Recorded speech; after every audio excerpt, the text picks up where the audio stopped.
This time the Habs were in Toronto for the Leafs' fourth last game of the season, and it was really a chance to help solidify their reign at the top of the North and clinch that first spot, which they're very close to doing now, and also keep the Habs in fourth spot to guarantee a Toronto-Montreal first round matchup in the playoffs. And the Leafs came out flying in this game.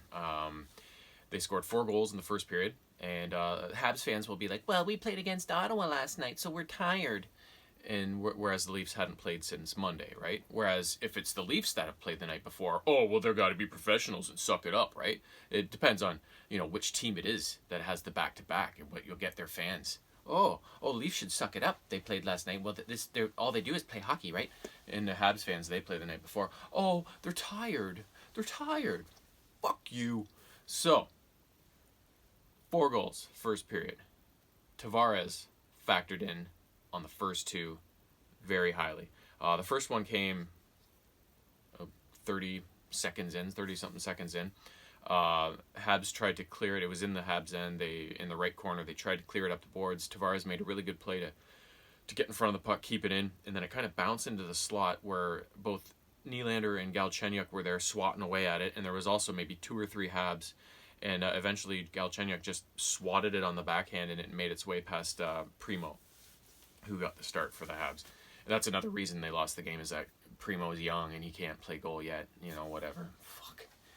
Habs. Excuses all around. Ugh. Irks me. Next goal came a few minutes later, and this time it was Tavares getting the goal. One of the Habs defensemen took it around his back of his own net. Tavares was in pursuit, harried him a little bit, got him to turn the puck over. It rolled off his stick and went right to the point for Muzzin, who then blasted a quick shot on net. Primo stopped it, but there was a rebound, and Tavares was there to bang it in. 2-0 Leafs.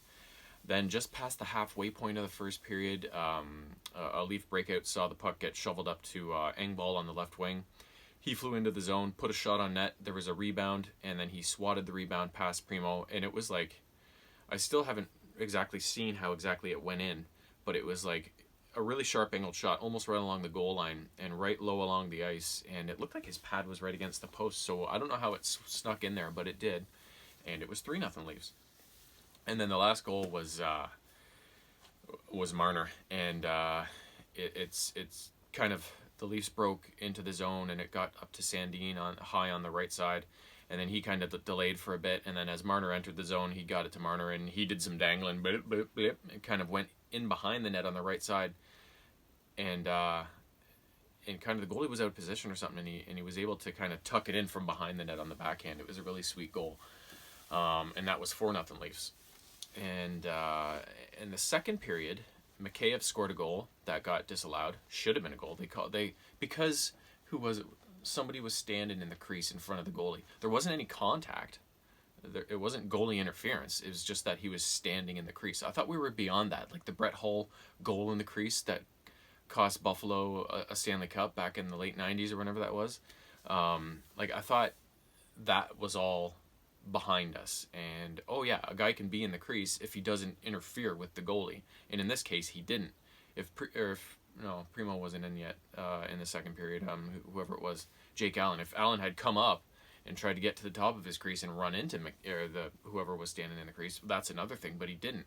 He was deep in his net, and there was no contact, and the puck went in, so it should have been a goal, but it was not. And poor Mikheyev, the guy needs a fucking goal. Like, he gets so much bad luck. Anyways, it could have been 5-0. It was not. Later on in the period, the Habs scored. Don't care. Switched to the third period. The Habs scored early in the period. Don't care. It was 4-2. And then finally, the two watches right now going on in the NHL, especially in the North Division, are Austin Matthews' race to 40 goals and Connor McDavid's race to 100 points. And Matthews was at 39 going into this game, and he finally got his 40th.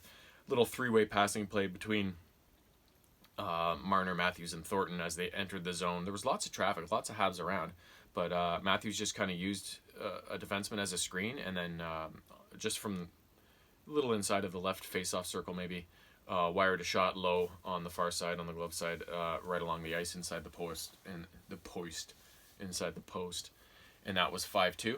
and that was the way the game would end. Now, this game was indicative of what I expect from a Toronto-Montreal matchup these days. Montreal fans will whine that we've got injuries. Well, the Leafs have injuries too.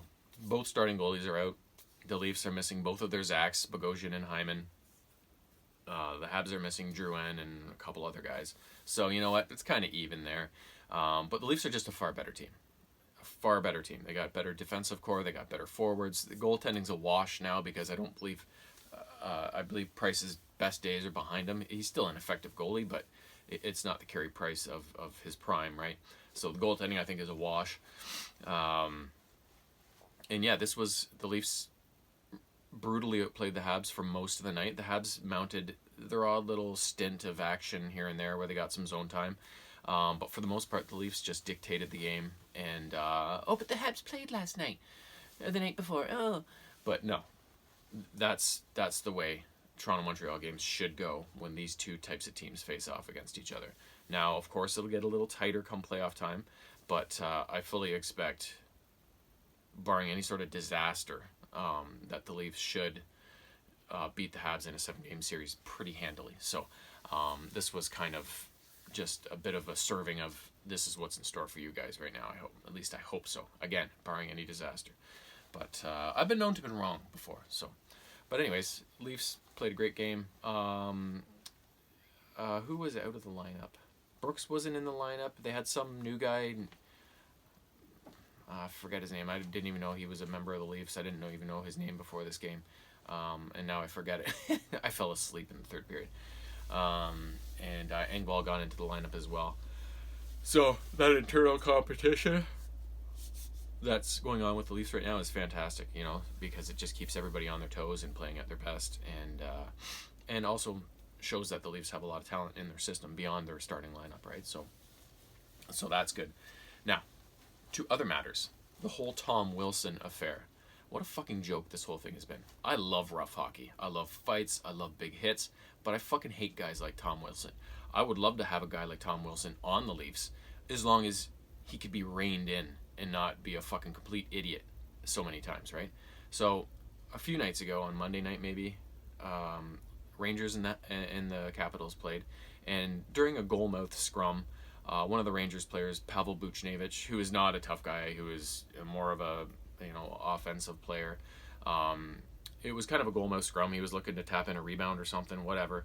And Tom Wilson grabbed him, and his stick was under Buchnevich's throat, and then he threw him down on the ice, and then started to punch him in the back of the neck and the back.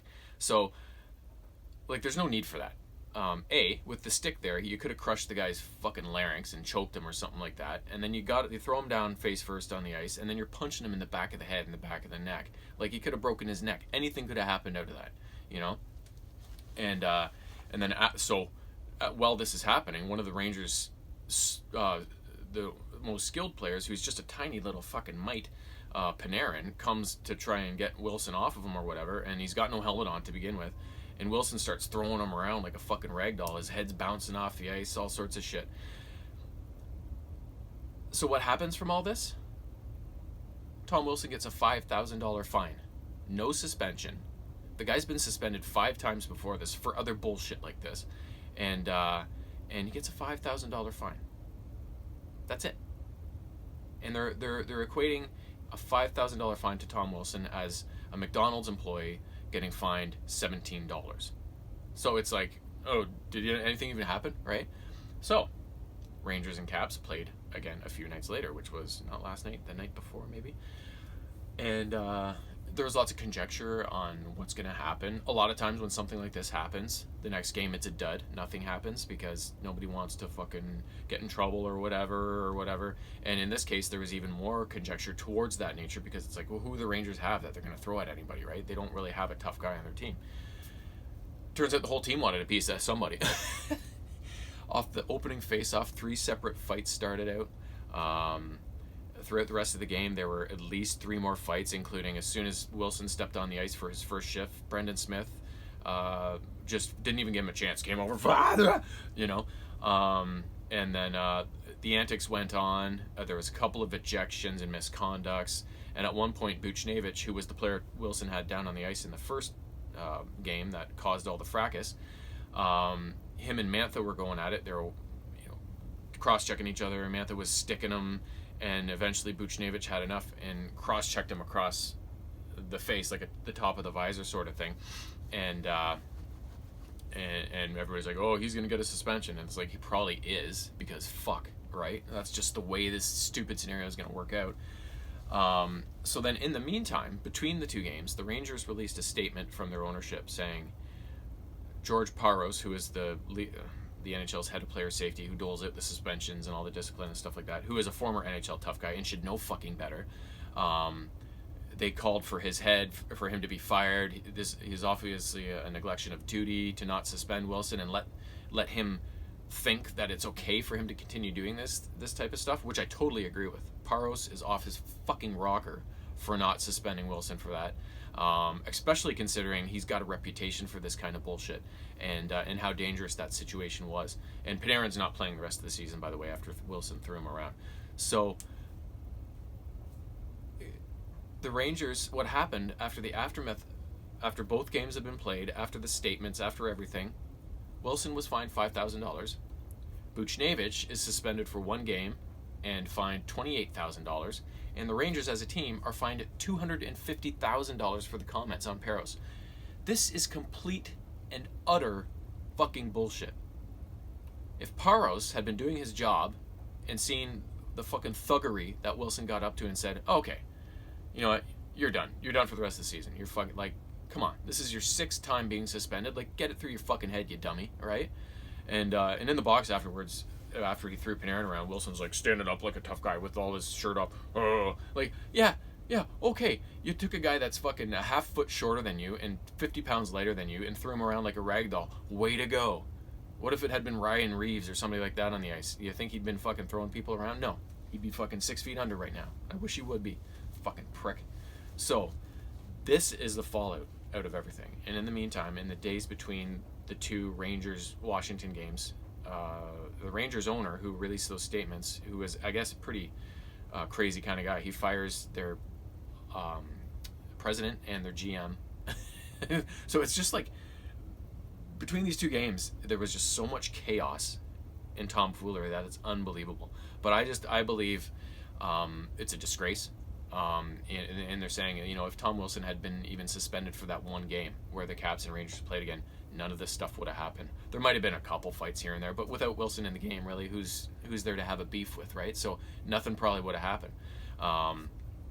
And when I was watching Sportsnet the day after the first game happened, and Ken Reed had John Scott, who's a former NHL tough guy, on, and Ken was like, "What's your take on this, John?" And John was like, well, I misread it, because he said, I thought Parros would have suspended Wilson for the rest of the season, for all of the playoffs, and possibly into the next regular season. And this isn't a former NHL tough guy, which is what Parros was. And you got this guy coming complete opposite field. $5,000 fine, suspension through the next season, into the next season, right? So that's kind of like, and I'm like, yeah, John Scott, that's kind of what I thought too. Like, this is just, suspend this guy for the Caps playoff run this year. Don't let him play in any playoff games. He's not a part of the playoffs. That's a big loss for the Caps. And if they do win the Cup, he doesn't get to be a part of it, right? Like, have you learned your lesson now, asshole? Right? Like, but no, $5,000 fine. So, and then for the NHL to fine the Rangers, I don't care about that statement. To me, that's perfectly legit to release a statement like that after such a situation. If it's just some chintzy call or whatever and you go that far, whatever. But this was something super fucking serious and super, like, the Rangers were totally in the right on this one, I believe. I believe Parros, I'm not sure that he should be fired, like they said, but something's got to happen with him. Like, that was just a total wrong handling of that situation. And look what it all led to, right?